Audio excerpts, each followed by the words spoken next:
That was wow. I mean,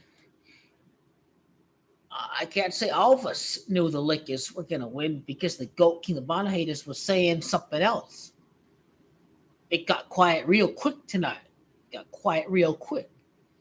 They nowhere near to be found.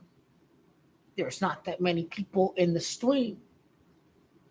The trolls were missing very quickly. The largest lead for the Grizzlies was 0. Like, I could have seen a comeback tonight in the second half, but that first quarter was wow. I mean, it was just, you know, you see the lose on Phoenix Suns. They lose them by 7 in the first half. I mean, they only up by 2 points, whatever, at the end of the third quarter.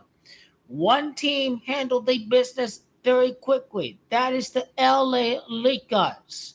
The LA Lakers should be the favorite in the Western Conference. This team took it personally. GOAT King LeBron is the heart and soul of the LA Lakers. When you disrespect the king, the leader, the GOAT, the way Dylan Brooks did, the entire team took it personally. These guys play to win GOAT King LeBron the ring, not just to win the organization the ring. They are playing to win GOAT King LeBron that celebral fifth ring. It's like Argentina. These players are playing to win Messi the World Cup, not Argentina. They were playing to win Messi the World Cup. This team is playing for GOAT King LeBron James. This team has proven today that every single player has taken it personally what Dylan Brooks said about GOAT King LeBron James. And this is what we said back in February, that these guys feed off each other when they get injured. They back each other's shoulders all the time. We got your back. Take your time in rehab. We got your back. They got Anthony Davis back December, January, what have you. They had Austin Reeves back. They had Lonnie Walker's back because those guys got injured as well. When GOAT King LeBron got injured, the team picked up the slack. They had his back. So it's not surprise to see the brotherhood in full action tonight. Dylan Brooks, you call this guy, oh, they're disrespecting, so you need to score 40 points? They took that shit personally. No, Dylan Brooks. They took that shit personally. This is a team of champions. That was a championship response right there. They feed off the energy of the home crowd. They feed off the karmic energy of Dylan Brooks. They turn it around. That's karmic energy right there. It garnered the response of the team right there. This had Mamba written all over. The largest lead in the first quarter of all time in the playoffs. We witness history. This is unheard of to be up by 26 points in a playoff series to a team that's number 2 in the conference with J.L. Morant in the lineup. Was he really hurt? Was he playing like he injured? Well, he scored 22 straight points of the Memphis Grizzlies in the fourth quarter. This is a landmark accomplishment. This shows exactly what GOAT King LeBron is capable of. He is a man to be reckoned with. Can you imagine GOAT King LeBron scoring 40 points? I believe, well, the best part of the game for me was when GOAT King LeBron went on the bench midway through the third quarter. He sat out for a good 5-6 minutes. The margin of the lead was still at 17. It wasn't narrowing. Hachi and Reeves and Davis and Beasley, that lead was not shrinking when GOAT King LeBron was on the bench. As a result, he got to rest for a good 12 minutes of the game, which means that with a day off, with 2 days in between game 3 and game 4, Goat King LeBron is well rested. This was not a close game where Goat King LeBron had to play 42, 43, 44 minutes, what have you, 40 minutes. Goat King LeBron played 36 minutes. That's under 40 minutes in a playoff game. So he is well rested. He is fresh coming off a day off on Sunday and get ready to ball on Monday. So I think that was the biggest difference for the game was Goat King LeBron getting extra rest and the margin was not trimming in the third quarter, the later part of the third quarter. So they are hunting for blood in Game 3. If this is really going to be Mamba style, in my view, I think you put the pressure on. Morant was feeling some pain right there in his calves, what have you, in the fourth quarter at the end, with under 2 minutes left. I think you must keep up the intensity, keep up the pressure. The Lakers did not try in Game 2. They set up the drama. Oh, Memphis Grizzlies, I won without Morant. They get Morant back. They losing 35-9. You thought it was really about the Grizzlies. They were losing 35-9. How was Goalkeeper LeBron Hater Saturday? How y'all doing, Goalkeeper LeBron Hater? How was your Saturday? How was your Saturday? Let's hear it. How was your Saturday? You thought it was going to be a glory Grizzlies win. Goat King LeBron haters are in for a rude awakening. All I hear is crickets. It is awfully quiet on here tonight for good fucking reason. They are fucking silent tonight. They are hiding deep down the bridge. The trolls came hiding in the bridge. They nowhere to be found. They said Grizzlies in 5, Grizzlies in 5. Where are they? It's not just the trolls on here, but it's the clowns on SportsCenter on Facebook. All the clowns were saying Grizzlies. All the news on the Goat King LeBron hating bums, they all saying Grizzlies. They not being objective. They clowned. They clowned. They got clowned. They really thought, after what Dylan Brooks said, they really thought it would not be anything other than a Saturday star night at LA, where stars shine on Hollywood. It was just never ever going to be a Grizzlies win. But these deluded people out there, they took a huge, big, fat L. Loser. Trash talking bum Grizzlies.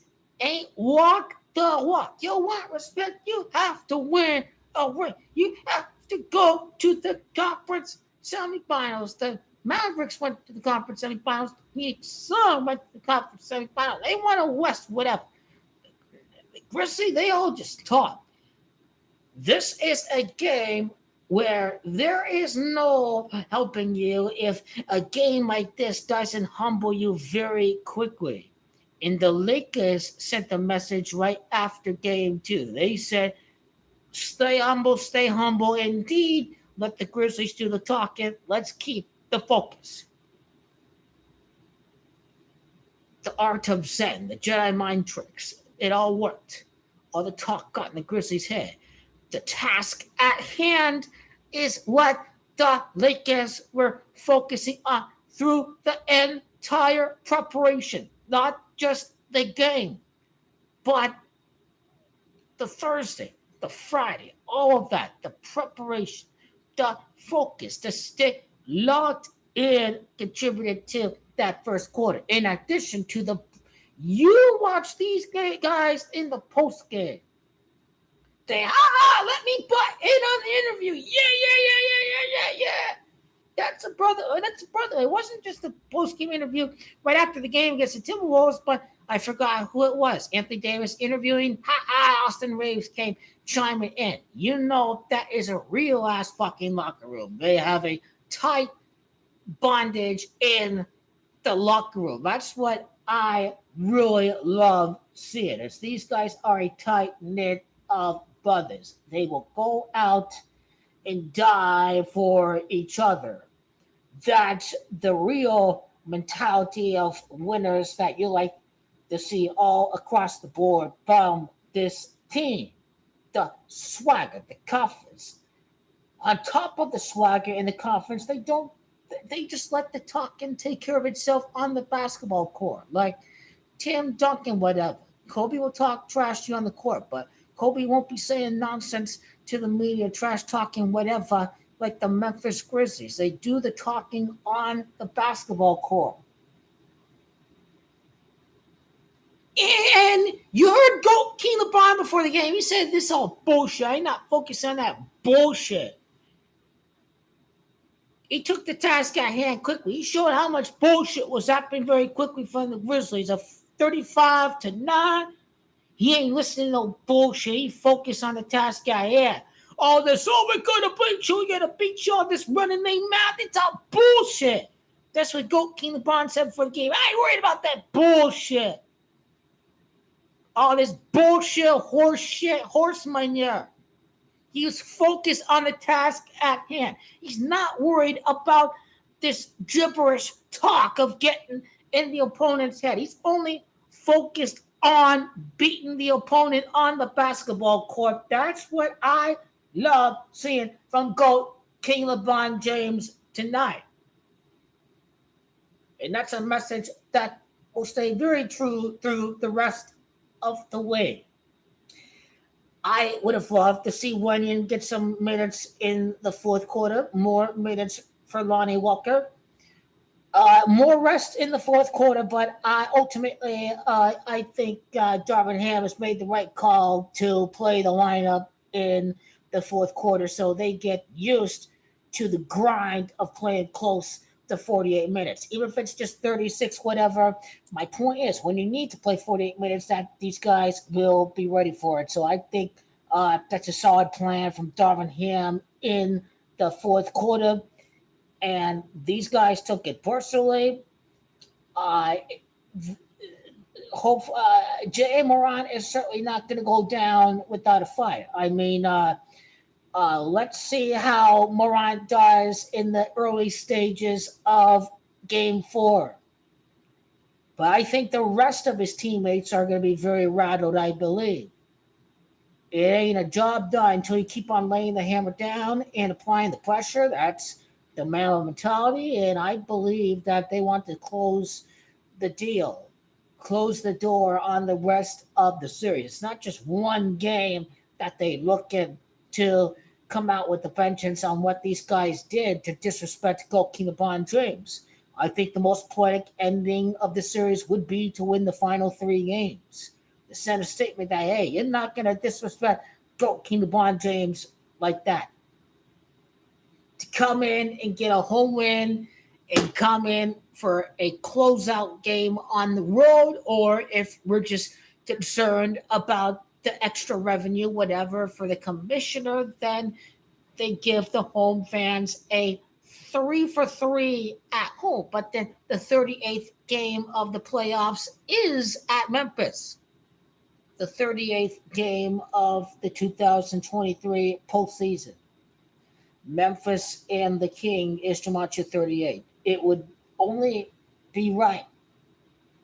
The most perfect ending would be to have an ultimate Mamba finish to the series. When it's the first round, you have to see the Mamba style take over. That we're gonna beat your ass, your shit ass team in the first round. You should have seen that ain't won nothing, disrespecting a 4-time NBA champion. And the magical element will take over, certainly for the NBA Finals.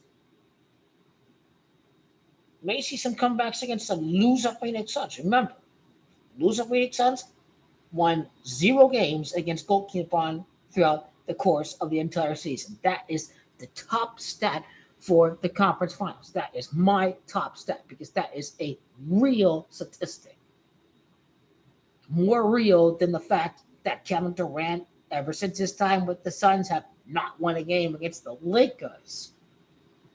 That's real talk right there.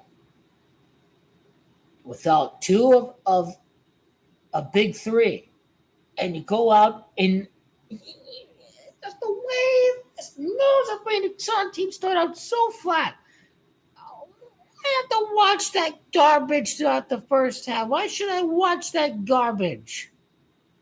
Their heads are not in the game. They're completely disjointed.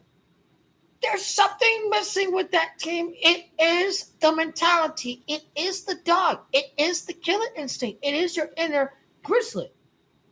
But the Lakers, they do have that. The Lakers do have that. Well, we we've seen magic already. What is magic? The magic is coming back from 15 points. Is the brain fart by Anthony Davis, the overtime. I mean, we've seen magic so far. We've seen a mix of magic and Mamba in this postseason run because it's about GOAT King LeBron tying both guys,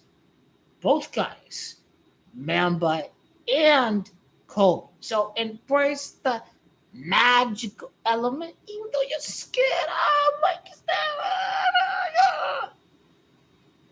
The hardest element to embrace is the magical aspect. Magical aspect.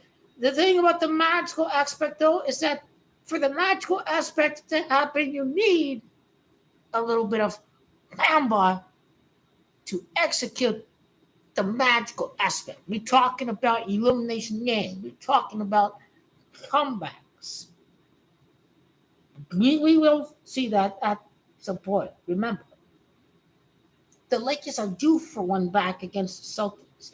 The Celtics came back from 24 points down against the Lakers in 2008. I believe the same is about to happen for GOAT King LeBron James against the Boston Celtics. Where GOAT King LeBron takes over and says, "Fuck it, I'm gonna win the game right here." You're gonna get ready for some crazy if y'all ain't seen no crazy right now. Oh, that is quick that they lose without Jay Morant. That's quick. That's crazy. You gonna get dope. You get to the end, you get to the cupcake, the bus running bomb, Kevin Durant on nothing. And when you get to the Boston Celtics are the cream of the crop. Toughest battle is going to be against the top dog of them all, biggest rival of the LA Lakers. Joe King, LeBron James. When you make history like this, you're going to win a championship. It's not just the milestone of this game, but the two wins in the first 12 games. The worst of first. The fairy tale must be complete until the end. The fairy tale must be complete all the way to the end.